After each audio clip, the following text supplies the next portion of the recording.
Hey guys, আসসালামু আলাইকুম। আজকে আমি আপনাদের সাথে শেয়ার করছি মজাদার ক্রিসপি ফিশ ফ্রাই। এই ফ্রাইটা করার জন্য আমি ব্যবহার করেছি তেলাপিয়া মাছ। আপনারা অন্য কোনো মাছের সাথেও এই ধরনের ফ্রাইটা করতে পারেন। এই রেসিপিতে গুরুত্বপূর্ণ ইনগ্রেডিয়েন্টের মধ্যে কালো জিরা, তিল, লেবু, বেসন এগুলো আমাদের ব্যবহার করতে হবে। তো প্রথমে আমি একটা বাটিতে মাছগুলো আস্তে আস্তে ঢেলে নিব।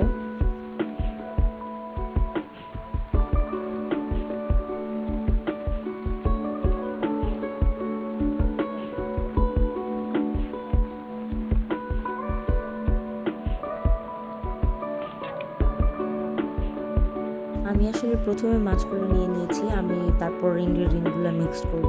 তো আপনারা চাইলে আগে ইনগ্রেডিয়েন্টগুলো মিক্স করে দেন মাছে ব্যবহার করতে পারেন। প্রথমে আমরা লেবুর রস মাছে ভালো করে দিয়ে নিব।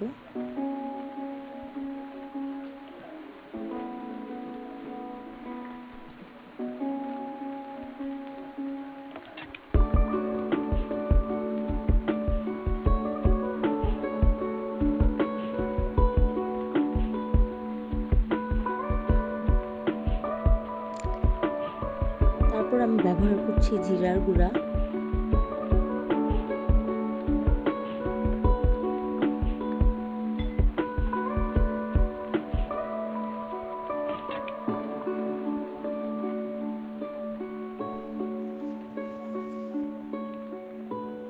তারপর আমি দিচ্ছি 1 চামচের মতো রসুন বাটা।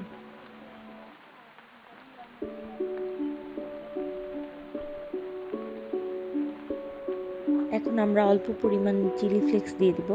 এটা আসলে মাছের স্বাদকে আরও বাড়িয়ে তুলবে।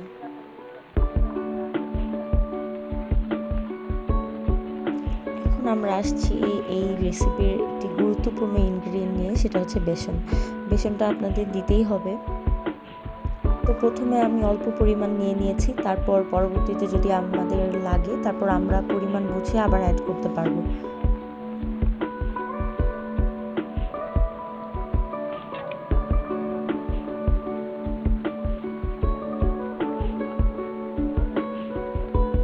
এই রেসিপিতে ফিশগুলোকে ক্রিস্পি করার জন্য আমরা এখানে ব্যবহার করছি চালের গুঁড়া। চালের গুঁড়ার ক্ষেত্রে অবশ্যই একটি জিনিস মাথায় রাখতে হবে, আমরা বেসনের সম পরিমাণ অবশ্যই দিব না, এটা আমরা অল্প কিছু পরিমাণ ব্যবহার করব। তারপর আমি সবার শেষের দিকে ব্যবহার করেছি তিল এবং কালো জিরা। আপনাদের সুবিধার জন্য আমি যে সকল ইনগ্রিডিয়েন্টগুলো ব্যবহার করেছি সেগুলো আমি আবার একটু দেখিয়ে দিচ্ছি।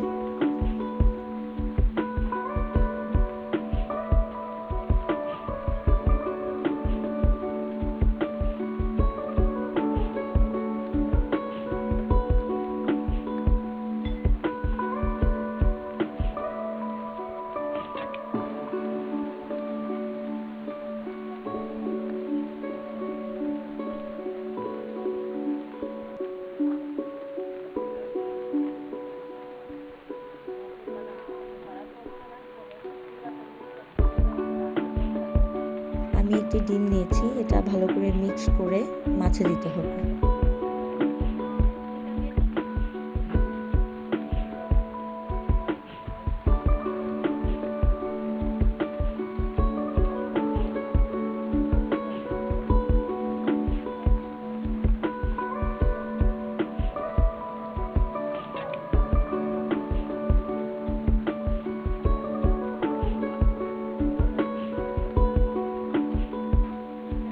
ডিম দিয়ে দেওয়ার পর আমি মাছগুলোকে ভালো করে মাখিয়ে নেব।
তারপর আমি আরেকটি মশলার কথা ভুলেই গিয়েছিলাম, সেটা হচ্ছে হলুদের গুঁড়া।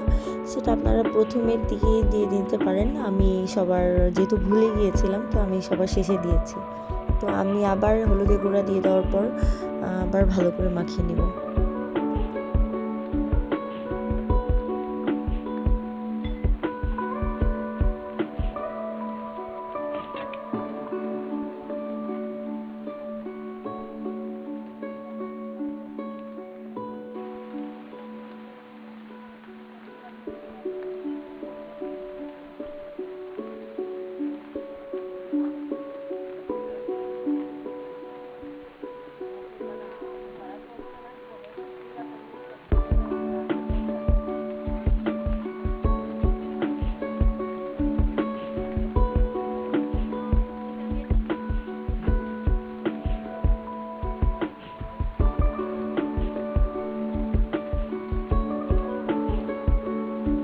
আপনারা দেখতেই পাচ্ছেন মাখানো প্রায় হয়েই গিয়েছে। মাখানোর পর আমার মনে হয়েছে এখানে বেসন আর তিলের পরিমাণ আরেকটু বেশি হলে ভালো হয়। তারপর আমি অল্প কিছু পরিমাণ চালের গুঁড়া, বেসন এবং তিল, লেবুর রস একসাথে আবার দিয়ে নিয়েছি।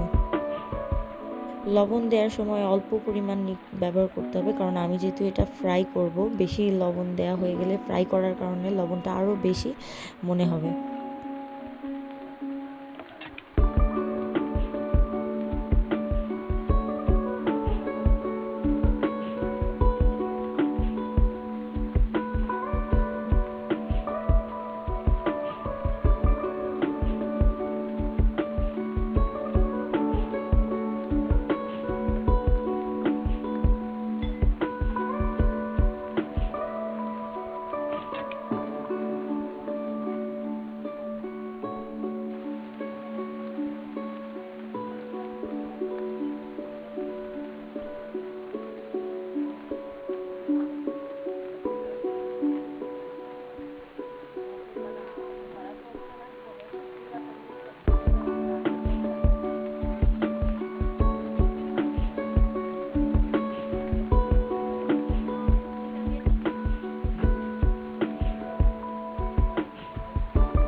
আবার আমি ভালো করে মাখিয়ে নিচ্ছি।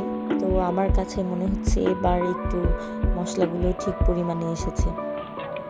তো এভাবেই আপনারা চোখের আন্দাজ দিয়ে একটু মিলিয়ে নেবেন। যদি কারো মাছের পরিমাণ কম হয় তাহলে সকল মশলা আপনাদের কম কম পরিমাণে ব্যবহার করতে হবে, আর যাদের মাছের পরিমাণ বেশি তাদের একটু বেশি পরিমাণ মশলা ব্যবহার করতে হবে।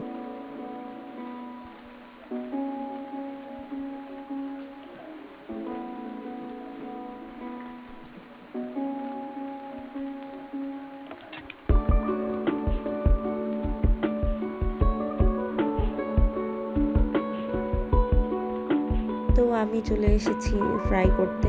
তো ফ্রাই করার জন্য আমি নিয়েছি সরিষার তেল। আপনারা এর মধ্যে সয়াবিন তেলও ব্যবহার করতে পারেন।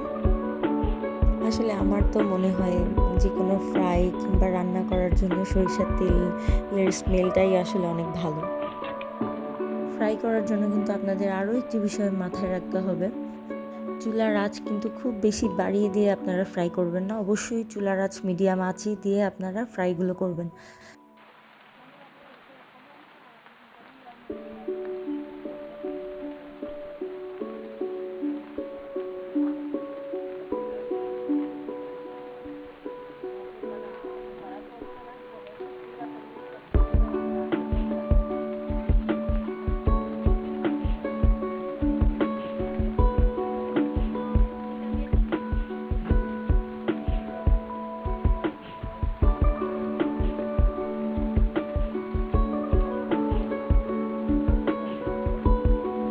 তো এইভাবে আস্তে আস্তে ফ্রাই করার পর আমি একদম শেষের দিকে চলে এসেছি। এত মজাদার ফিশ ফ্রাইয়ের অবশ্যই ডেকোরেশন তো লাগেই, তো আমি হালকা কিছু ডেকোরেশন করে নিচ্ছি।